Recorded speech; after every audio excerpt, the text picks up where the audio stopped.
వినయంలో ఒక పాఠం. మహాభారతం నుండి ఒక చిన్న కథ. రెండవ పాండవుడైన భీముడు బలమైన యువరాజు. నిజానికి అతను ఇంకా తనంత బలమైన వ్యక్తిని చూడలేదు. ఇది అతని శారీరక బలం గురించి కొంచెం అహంభావాన్ని కలిగి ఉండవచ్చు.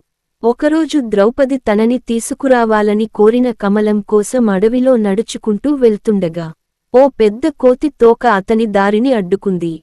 అతను కోతితో, "ఓ కోతి, నీ తోకను నా దారిలోంచి బయటకి తరలించు. నేనే శక్తివంతమైన యువరాజు భీముడిని.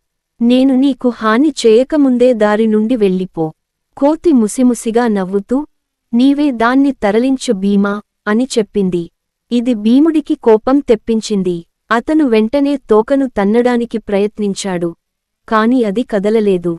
భీముడు ఒకింత దిగ్భ్రాంతి చెంది తన బలాన్ని, శక్తిని తోకను కదిలించడంలో కేంద్రీకరించడం